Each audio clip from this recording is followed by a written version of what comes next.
A'udzu billahi minasyaitonir rajim. Bismillahirrahmanirrahim. Assalamualaikum warahmatullahi taala wabarakatuh. Alhamdulillah wassalatu wassalamu ala sayyidina Rasulillah sayyidina wa maulana Muhammad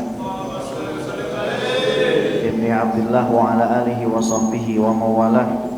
Wala haula wala quwwata illa billah. Asyhadu an la ilaha illallah wahdahu la syarika lah wa asyhadu anna sayyidana wa maulana Muhammadan abduhu wa rasuluhu alladzi la nabiyya wa la rasula ba'dah. Amma ba'd, fa nawayna ta'allum wa ta'lim wa tadhakkur wa tadhkir wa naf'a wal intifa' wal ifadah wal istifadah wal iqamah wal istiqamah wal hatta 'ala tamassuki bi kitabillah wa sunnati rasulillah ibtigha'a li mardatillahi wajhil karim. Allahumma faqihna fid din wa 'allimna ta'wil waj'alna minal ladina yastami'una al-qawla fayattabi'una ahsanah.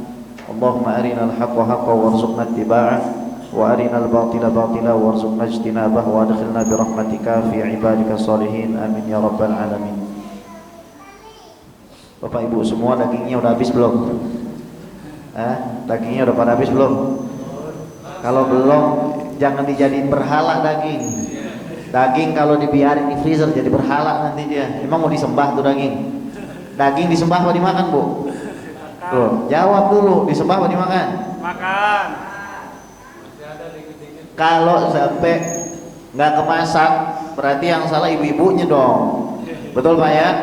Iyalah, namanya kita harus bisa memahami posisi syariat. Kenapa orang yang berkurban kalau laki-laki disunahkan untuk melihat, sementara perempuan tidak disunahkan buat melihat? Kenapa? Tugasnya perempuan masakin dagingnya, bukan liatin kurbannya. Udah siap-siap tuh bumbu. Bu, malam pertama nyate apa rendang? Teh. Malam kedua apa? Rendang. Malam ketiga sop. Bener banget dah itu. Nah, tapi kalau misalkan kagak disiapin bumbunya kan dagingnya jadi berhala. Keras banget lagi itu. Banyak ya. Senang. Jangan disembahin. Sekaligus saya mau ngucapin terima kasih udah dikirimin sama Mas Andri. Ya salam. Ya kan? Datang ke rumah malam-malam, saya lagi nggak ada di sono gitu kan. Alhamdulillah langsung ludes ya. Kalau daging kurban itu langsung ludes, nggak pakai nyisa lagi tuh daging kurban itu. Alhamdulillah. Nah, malam hari ini kita lanjut membahas kitab At-Thariq Ilallah, yaitu jalan menuju Allah. Qala hafizahullahu ta'ala wa nafa'ana bihi wa bi'ulumi fid dharain amin. Idzan, maka daripada itu, kullu sa'ina wa sa'irina, setiap dari kita yang berjalan fi hadzal thariq, pada jalan ini. Jalan yang dimaksud adalah jalan menuju Allah di dalam bentuk ibadah, mencari ilmu dan beramal soleh. Itu namanya jalan ya.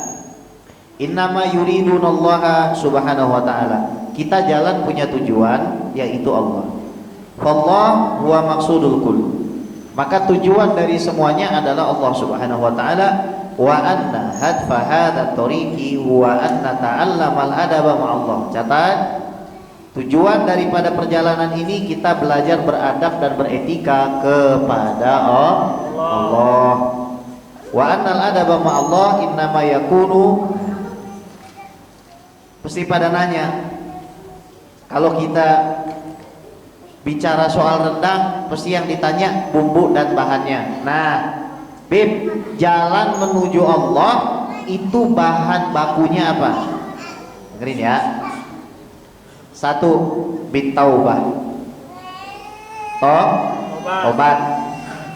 2. Bitawakul, dengan pasrah total kepada Allah. 3. Bilhubbi fillah, dengan cinta kepada Allah. 4. Wal bughdi fillah, dengan membenci sesuatu karena Allah. 5. Wa bi ibadatillah, dengan menggerakkan seluruh anggota tubuh, pikiran dan hati untuk totalitas di dalam menyembah kepada Allah. Wa bil isti'anati billah, dengan selalu meminta tolong kepada Allah. Kenapa kehidupan kita ada problem? Karena kita diminta supaya selalu memohon dan mengemis kepada Allah. Takutnya kalau kita nggak pernah ada masalah, nanti jidat kita nggak pernah nyentuh sajadah lebih lama. Takutnya kalau kita nggak ada masalah, kita kurang menengadahkan tangan kita lebih lama. Takutnya kalau kita nggak ada masalah, kita kurang di dalam beramal soleh. Maka daripada itulah hidup pasti ada masalah. Faidza faraghta fansab, pastilah kamu itu akan sibuk. Kamu nggak akan punya waktu kosong dalam hidupmu. Lihat pengangguran banyak pikiran nggak? Banyak lah. Emang dikira orang nganggur nggak ada pikiran? Lihat aja kalau perutnya udah mulai keroncongan. Pengangguran kalau perutnya udah mulai keroncongan, pasti dia banyak pikirannya. Wa bithiqati bima fi yadillah. Ini penting banget. Percaya benar dengan apa yang ada di sisi Allah. Percaya benar. Dulu zaman saya masih di Lampung di pesantren Masjid ya, kita rumah kan di belakang. Pesantrennya luas lah 40 hektar. Masih ada alhamdulillah sampai sekarang. Kebetulan yang diwarisin, ahlan wa sahlan. Ini orang Jawa Petukangan datang nih, jauh banget dari Petukangan, Masya Allah Ustaz. Kebetulan kita yang diwarisin rumah Masjid. Jadi yang tinggal waktu itu di sana anak, abah, umi. Kalau abang-abang ana sama kakak-kakak udah pada macem-macem, ada yang di Mahkamah Agung, ada yang di Pemda, macem-macem deh. Yang di situ ana doang tuh. Kadang-kadang sore-sore nih, Pak, Bu, sore-sore.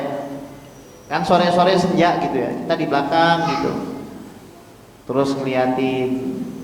Namanya senja itu biasa ngingetin kita kepada apa? Kematian. Ngingetin kita kepada apa? Sesuatu yang sudah kita lakukan di masa lalu yang gak baik, atau sesuatu yang belum kita perbuat padahal kita pernah punya kesempatan, itu ngingetin. Atau ada hal-hal yang kita gak bisa capai dalam hidup, itu biasanya keingetannya sore. Kemarin belum lama ada hal-hal yang tiba-tiba menjadi peringatan bagi saya. Terus sore-sore gitu di rumah, karena kebetulan kosong rumah saya sendirian, lagi pada gak ada, saya diam aja tuh. Tapi diajarkan sama para ulama, pada saat kamu betul-betul merasa sendirian daripada makhluk, disitulah kamu harus tengadahkan pandanganmu ke atas langit seperti Rasul. Rasul itu ketika sampai di Madinah mendapati orang Yahudi kiblatnya sama dengan orang Islam.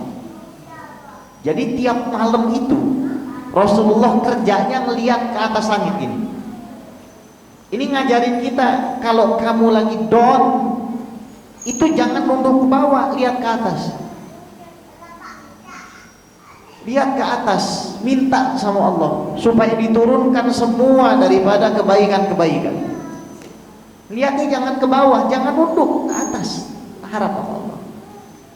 Lalu saya ucapkan apa? Hasbunallah wa ni'mal wakil. Ya Allah, udah ini punya Engkau semuanya. Semua yang saya khawatirkan ini punya Engkau semuanya, bukan punya saya. Tiba-tiba apa? Semua penat, semua pusing itu tensi turun.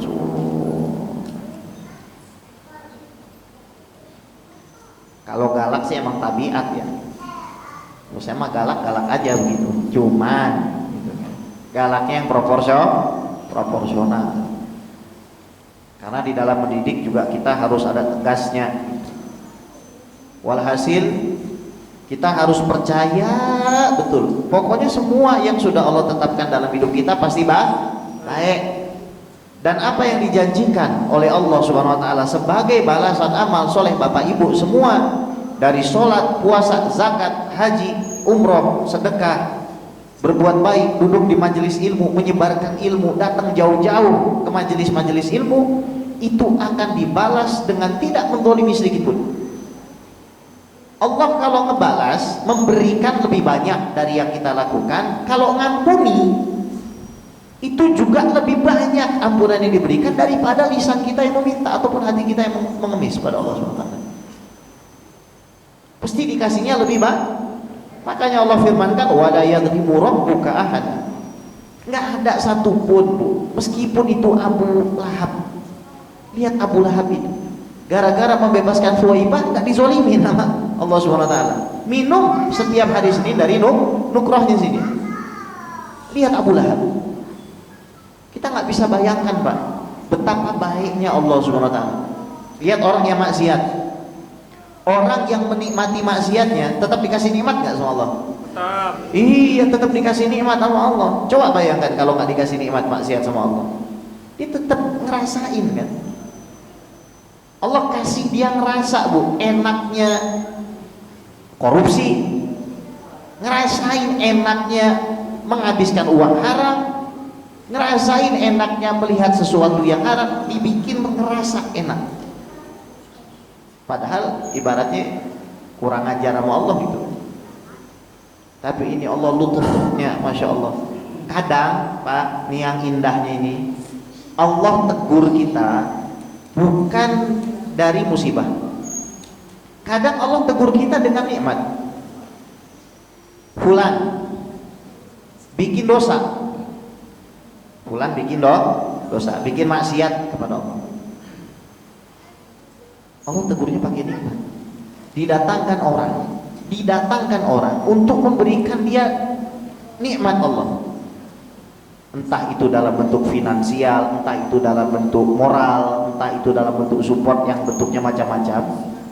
Sehingga akhirnya fulan tadi itu mikir, ya Allah, engkau baik banget, perasaan dosa saya banyak. Makanya Al-Habib Abdullah bin Husain bin Tahir itu qasidahnya luar biasa.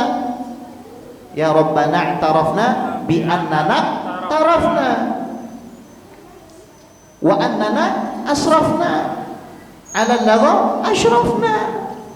Lihat sekelas Al-Habib Abdullah bin Husain bin Tahir aja kayak begitu qasidahnya. Ya Allah, kami ngaku kami sudah iktiraf itu sudah melanggar. Kami ngaku kami iktiraf dan kami sudah melampaui batas, dan kepada kelalaian itu kami sudah tercebur ke dalamnya. Lihat Al-Habib Abdullah bin Husain bin Tahir ngaku, padahal sekelas beliau wali besar.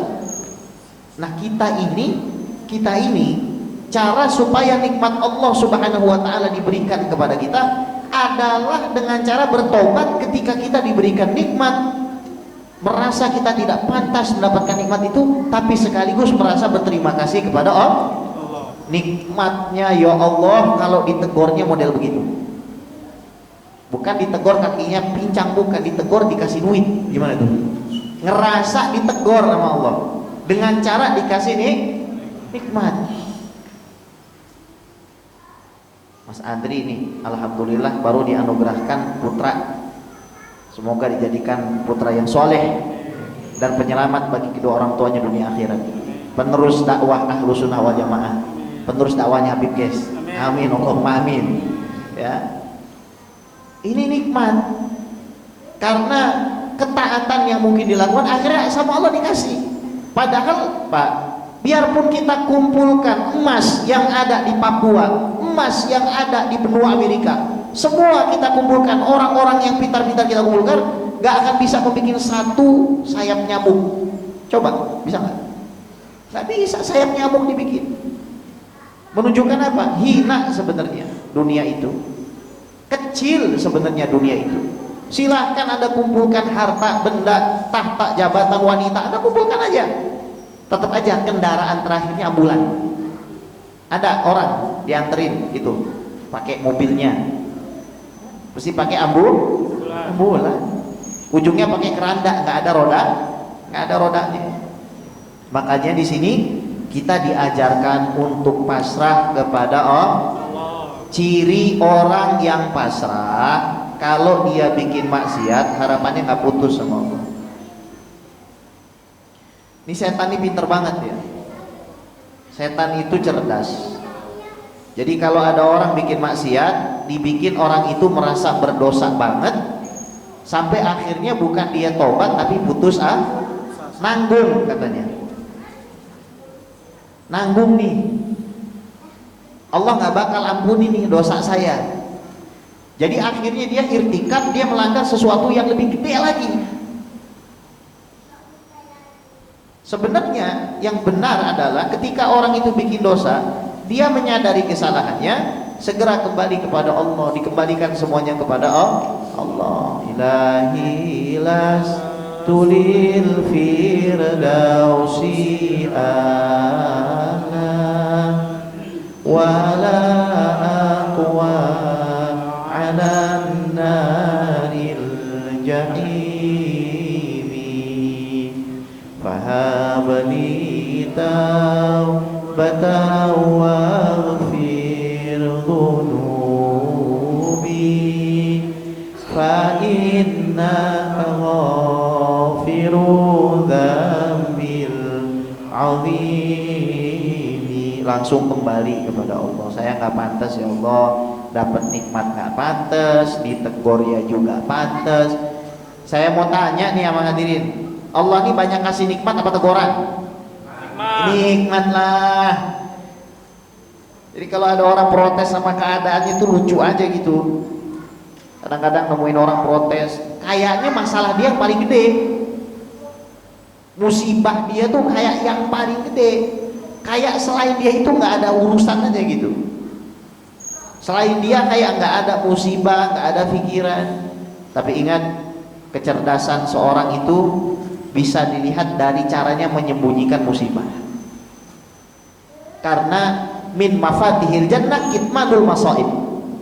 Dari salah satu kunci surga adalah menyembunyikan musibah. Orang melihatnya dia senang-senang ah? Alhamdulillah. Alhamdulillah. Kita senang. Nanti kalau melihat anak gimana? Kayaknya happy banget. Alhamdulillah. Padahal nggak tahu kan sebelum kesini berapa liter air mata yang jatuh ya salam.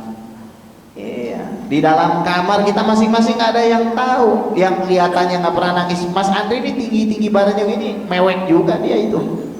Hatinya lembut dia. Badannya aja keras gitu. Hatinya lembut. Makanya pinter-pinter kita menyembunyikan musibah dari orang lain. Wa hakadza ila ghairi dzalika mimma fasalnahu. Dari selain tadi bab tobat, tawakal, percaya sama Allah, kembali kepada Allah yang sudah kami jelaskan, wa nufassiluhu insyaallah taala, dan akan kami jelaskan lagi insyaallah syai'an fa syai'an, pelan-pelan, hatta nata'allam al-adab ma'allah, sampai kita semua bisa belajar adab kepada Allah Subhanahu wa taala. Wa anna hadha syekh alladhi yatasaddaru litarbiyati yang bagi ayat tasifa bisifatin. Seorang syekh, pastinya bukan saya, seorang syekh yang dia memang bisa mentarbiah orang, pastinya bukan saya ya, pasti itu. Yang bagi ayat tasifa bisifat, pasti punya ciri-ciri, pastinya bukan saya. Kenapa saya ulangin? Supaya begini, zaman sekarang ada orang baca kitab tasawuf ngerasa kalau dia itu sudah dalam makom yang diajarkan itu. Itu akhirnya bahaya buat yang ngajarin dan lebih bahaya lagi buat yang belajar. Kalau kita baru bisa kiroah, misalnya kita baca kitab ulama tasawuf model begini, itu jangan kita ngerasa kalau kita makomnya sama mereka, jauh banget kita. Kita hanya bisa nyampein aja udah, nggak lebih daripada itu, nyampaikan apa isi daripada hati para ulama, karena kita makomnya nggak sampai kepada mereka terlalu tinggi makomnya. Apa nih ciri-cirinya? Wa ayyatakhallaq bi akhlaq. Dia punya karakter berakhlak. Akhlak sama adab itu beda. Akhlak sama adab beda.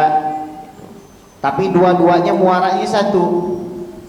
Muara daripada akhlak dan adab adalah untuk mencetak seseorang yang sadar diri, tahu harga diri. Akhlak sama adab itu tahu diri, tahu harga diri. Tahu diri dirinya lemah di hadapan Allah, tahu harga diri dia bisa mencapai derajat yang tinggi di sisi Allah. Tahu diri artinya dia tahu banyak kekurangannya, tahu harga diri, dia tahu penghargaan Allah kepada dirinya. Sehingga akhirnya kita sebagai umat Nabi Muhammad tahu harga diri kita, tahu diri kekurangan kita, tapi tahu harga kita sebagai umat Nabi Muhammad. Ummatun marhumah, umat yang dirahmati, ummatun mansurah, umat yang ditolong, ummatun muayyadah, umat yang dikokohkan. Maka kalau kita terpuruk di dalam hal finansial, terpuruk di dalam hal sosial, terpuruk di dalam hal-hal yang lain, pendidikan dan lain sebagainya, edukasi dan lain sebagainya, kita tetap punya satu gelar yang itu nggak bisa dicabut dari diri kita kecuali atas izin Allah, yaitu kita adalah umat Nabi Muhammad. Dan lebih besar dari itu, kita adalah hambanya Allah. Dan Allah ini kaya, Allah ini baik, Allah ini sayang kepada kita. Itu pikiran-pikiran yang nggak benar itu, ya. La ya'ti illa minasyaitan. Al-afkar, pemikiran yang membuat kita ini suudzon sama Allah, membuat kita seolah nggak punya masa depan, membuat kita takut nggak bisa makan, itu dari setan. Saya punya guru Al-Habib Muhammad Rafiq bin Luqman Al-Kafgatmir, ya. Beliau bilang, kalau ada seorang bapak atau ibu, dia ngelihat anaknya lagi tidur, terus dia bilang, bagaimana ya nasib kamu nak, nanti kamu mau makan apa? Itu setan.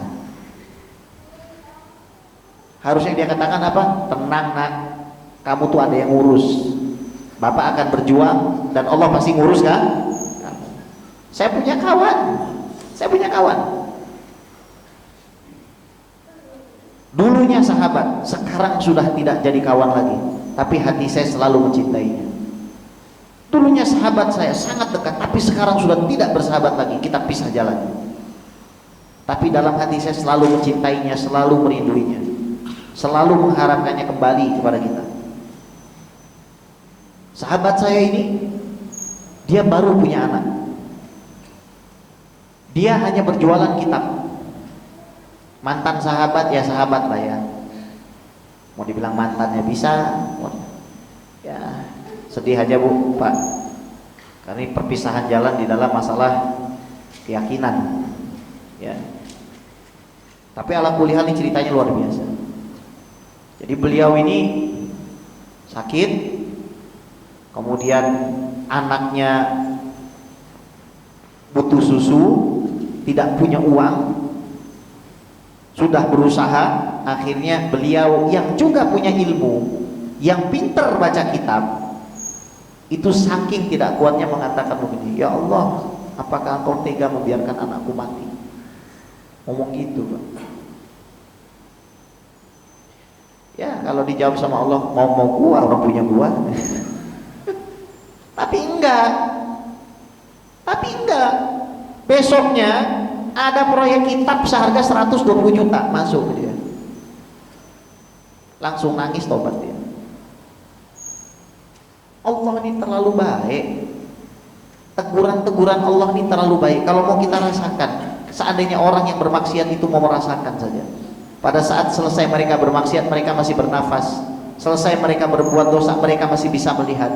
Selesai mereka minum khamr, berzina dan lain sebagainya, mereka masih ingat sama Allah Subhanahu wa taala. Itu saja sudah nikmat sebenarnya dari Allah Subhanahu wa taala.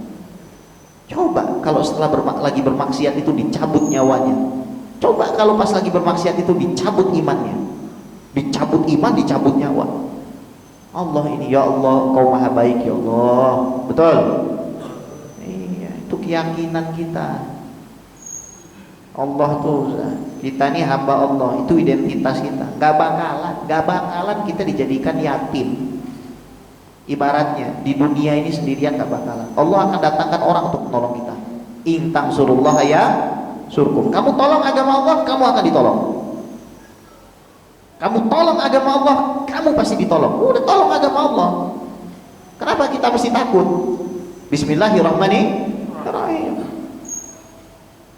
Ada orang mengatakan, saya ini banyak kekurangan, banyak ini, saya nggak bisa tolong agama Allah. Ya ini orang pemalas yang menganggap rendah karunia Allah.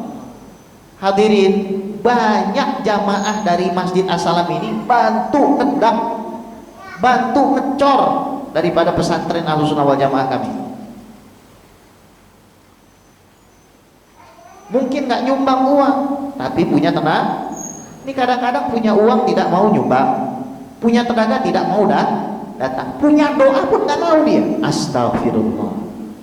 Astagfirullah, doa pun dia tak mau.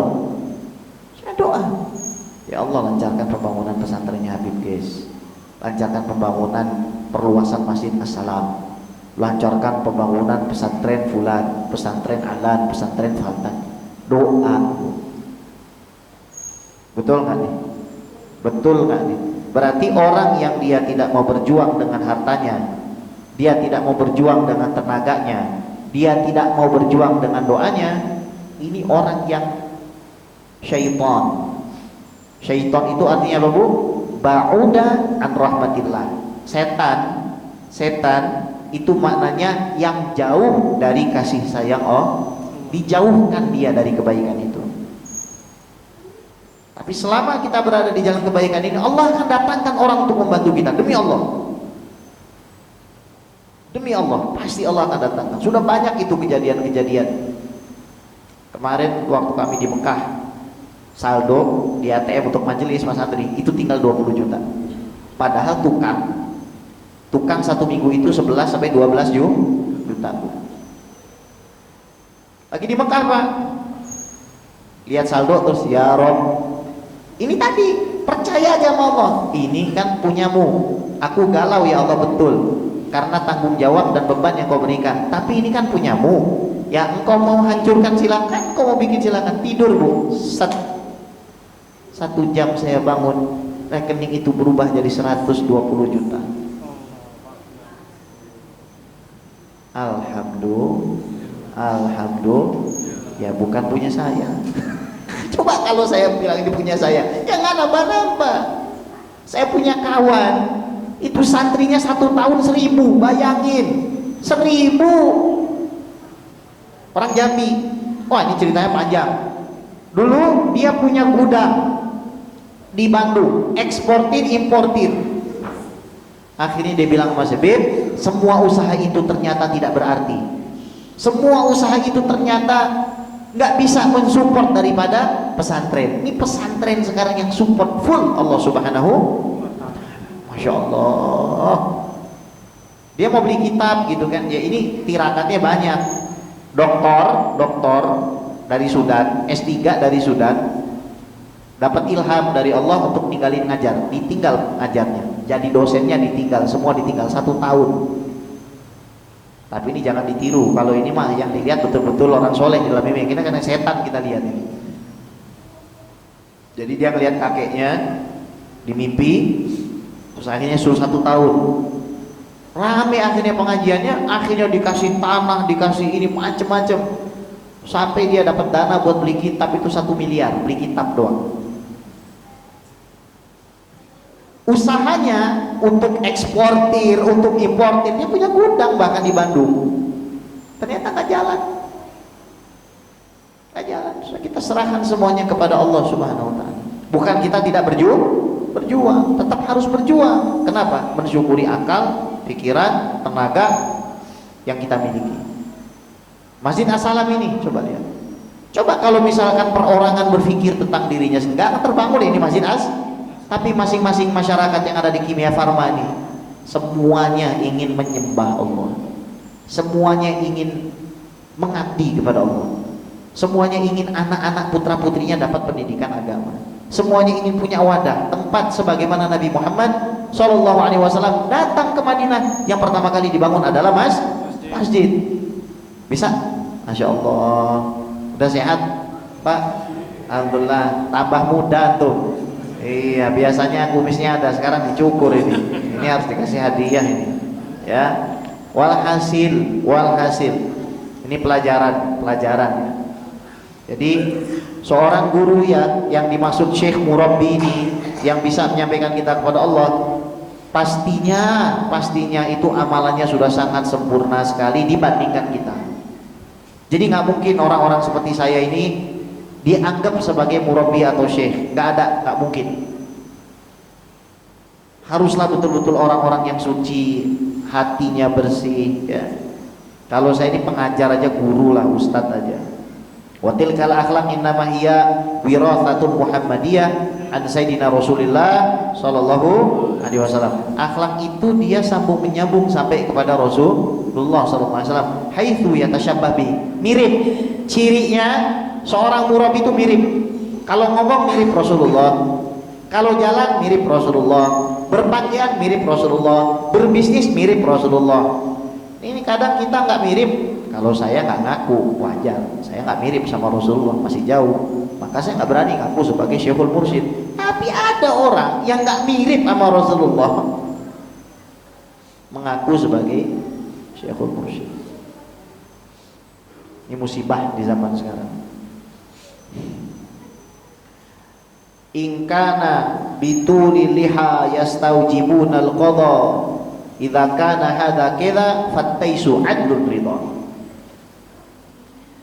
Kalau seandainya jenggot panjang, kalau seandainya jenggot yang panjang itu adalah ciri seseorang bisa menghakimi orang lain dengan ilmu agamanya, kalau memang itu faktanya, maka kambing itu adalah seorang hakim.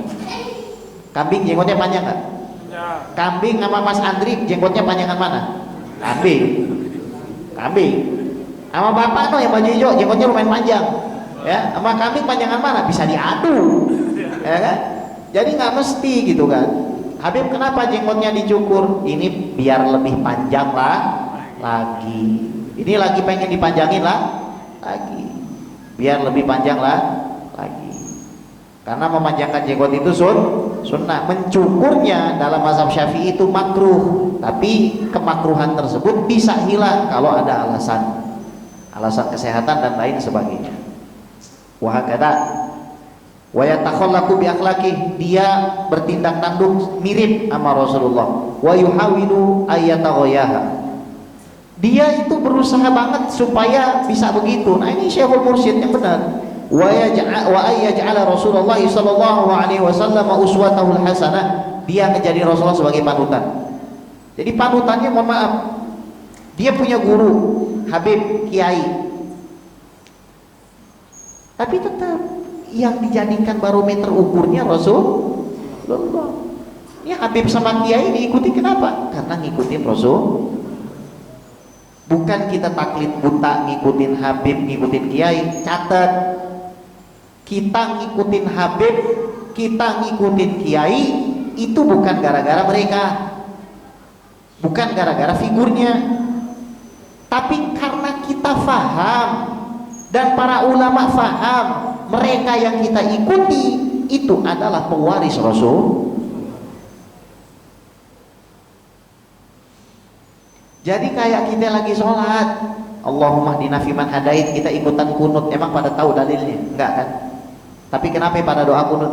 Karena kita ngelihat orang-orang alim, orang-orang soleh juga doa kunut. Lambat laun akhirnya kita tahu dalilnya. Ada yang modelnya begitu, yang akhirnya menyebabkan kita semakin kuat keyakinannya. Baca maulid, ada yang bid'ahkan. Zikir berjamaah, ada yang bid'ahkan. Salaman, tapi tetap aja kita salah, tetap aja kita zikir berjamaah. Lambat laun seiring dengan tersebarnya ilmu, kita paham, oh rupanya semuanya ada dalilnya. Selesai urusannya, tambah kuat lagi, dan kita lihat mayoritasnya begitu. Walhasil wa qad takallamna fi syai'in min sifati syekh wal an nadhkuru syai'an min sifati thariq. Nah, kita sudah bicara sedikit tentang sifat dari guru tadi itu. Karena kalau mau sampai kepada Allah rukunnya 3. 1 syekh, 2 murid, 3 thariq, jalan atau manhajnya. Kalau murid ya jelas, murid dia harus membersihkan dirinya, husnuzon, baik sangka kepada gurunya. Kalau gurunya bikin salah, jangan dilihatin salahnya, tapi lihatlah kebaikannya. Yang salahnya nggak usah diikutin. Kalau guru ada salah, namanya juga manusia biasa. Kalau sempurna namanya nabi.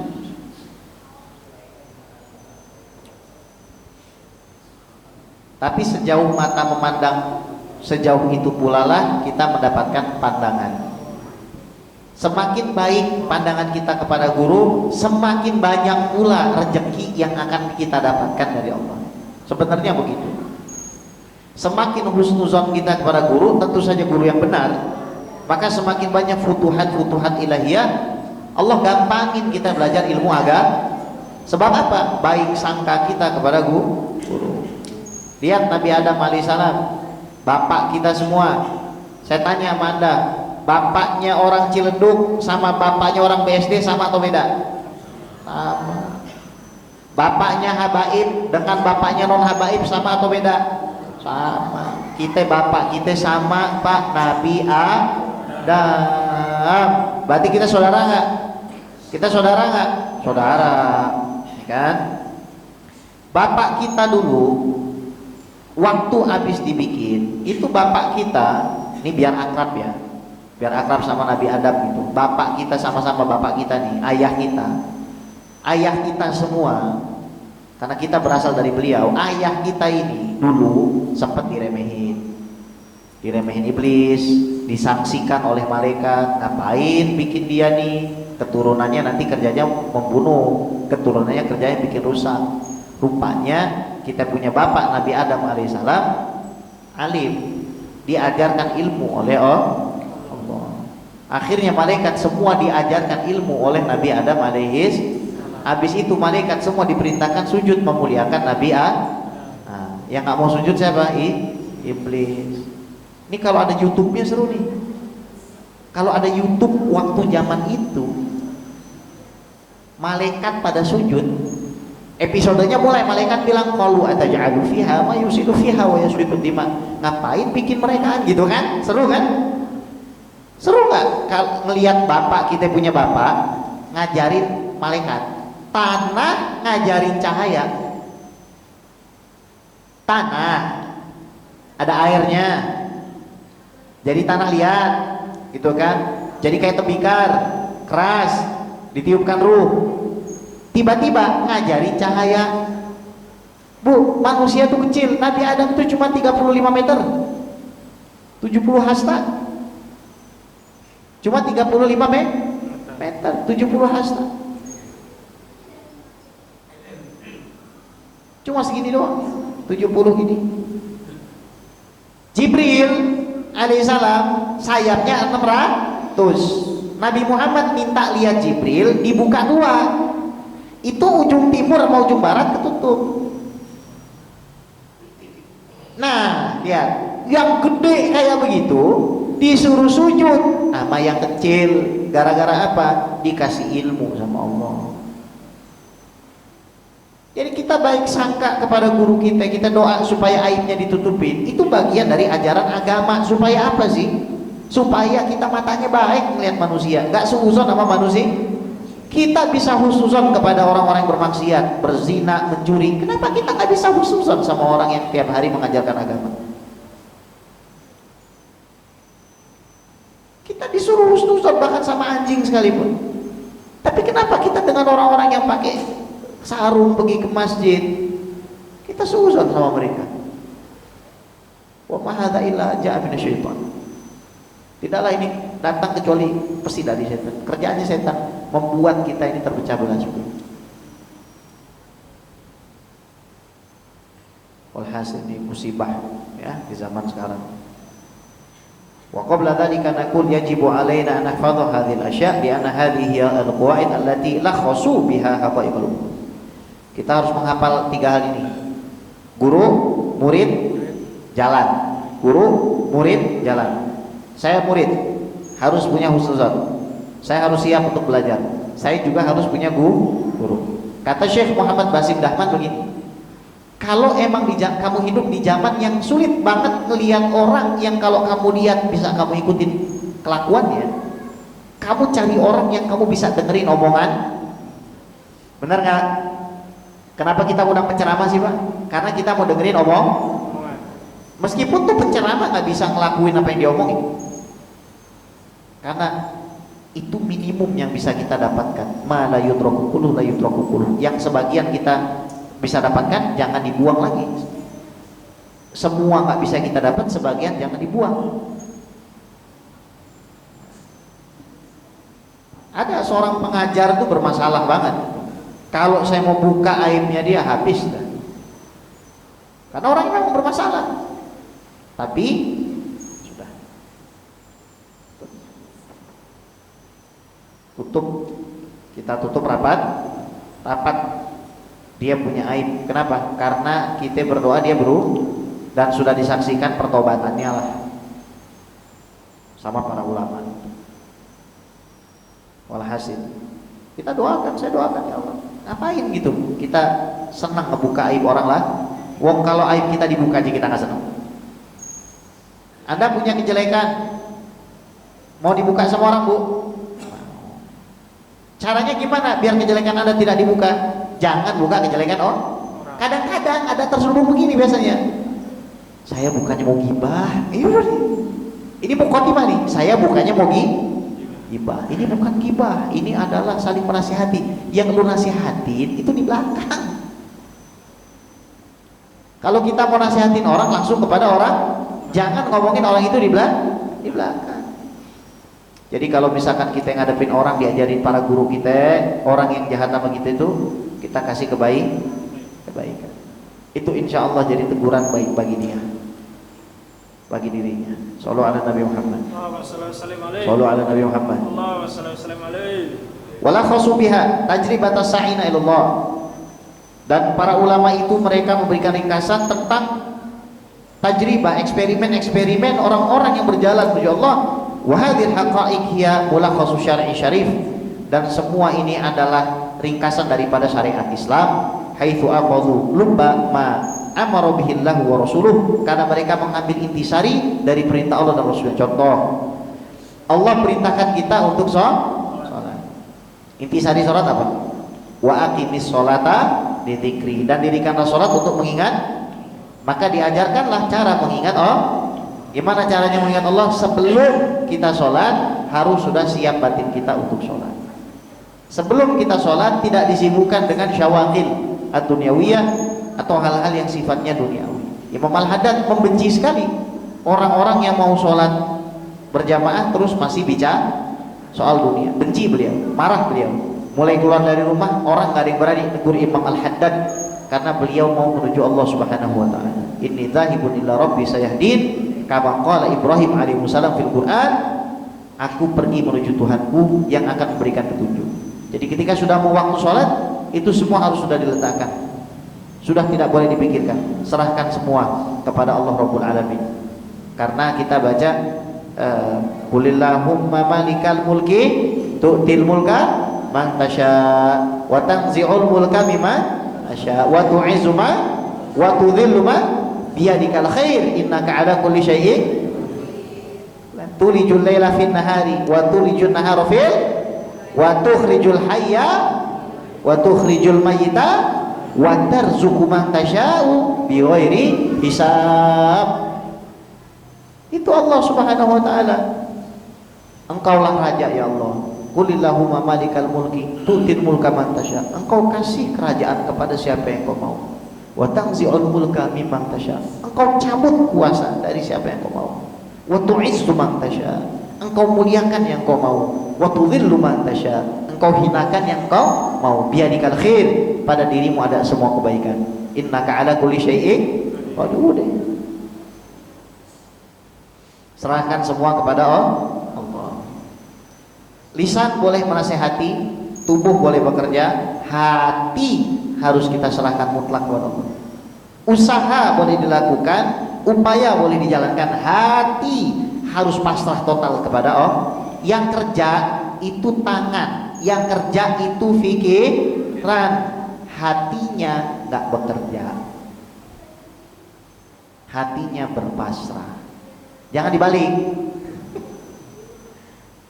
Hatinya kerja, hatinya kan, pikirannya nganggur, tangannya nganggur. Nabi Ibrahim kerja nggak? Bu, semua nabi itu kerja ngangon kambing. Ma ba'atsallahu nabiyyan illa ra'al ghanam. Hadis sahih. Nggak ada sahabatku Nabi diutus kecuali pasti mengembala kambing.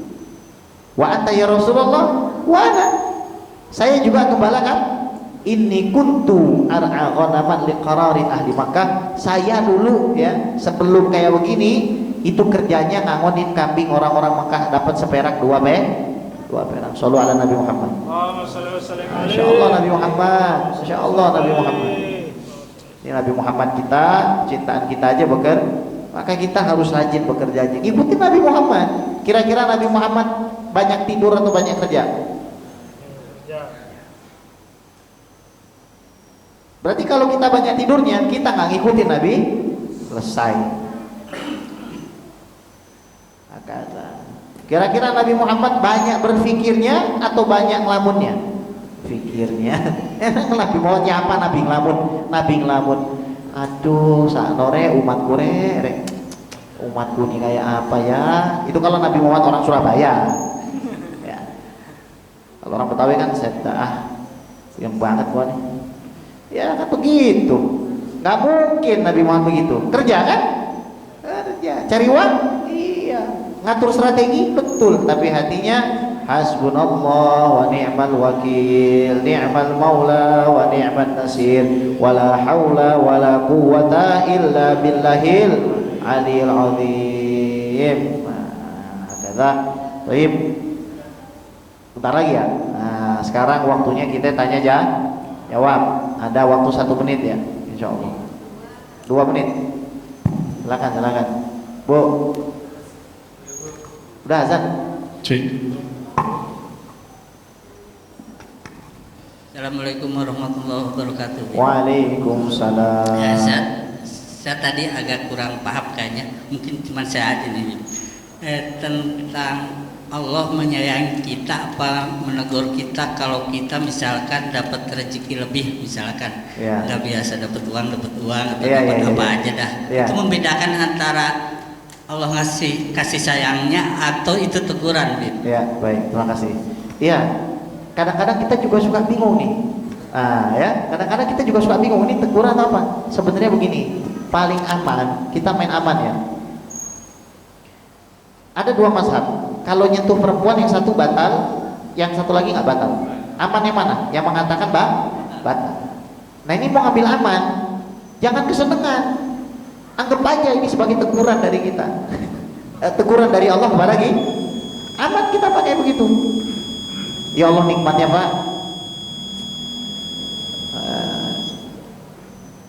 Saya baru ditegur kemarin. Ditegurnya pakai nikmat. Nih semenit lagi nggak apa-apa ya, Nah, saya mau pergi juga nih. Jadi saya baru ditegur lah pakai nikmat itu. Anda lihat ini baru dikasih, baru kemarin, baru tadi pagi sebenarnya dikasih. Saya doa sana sini, tapi tetap aja nggak kebal, karena butuh buat dakwah, buat ngevlog dan lain sebagainya Mas Andri. Kita butuh HP ini buat ngevlog itu. Karena tanya sama Habib Novel pakai ini. Tiba-tiba ada orang datang ke rumah, ngobrol banyak, anaknya minta doakan. Terus dia selfie, wallahi dia selfie, beliau nih selfie, saya lihat kameranya bagus, saya cuma ngomong gini, ini merek HP-nya apa? Saya mau beli. Langsung dia nengok, Habib mau? Besok sampai di depan rumah Habib. Alhamdulillah. Apa reaksi saya Pak? Malam jam 3 bangun, nangis. Begitu banyak dosaku ya Allah, kenapa Engkau tegur aku dengan sebegini lembutnya?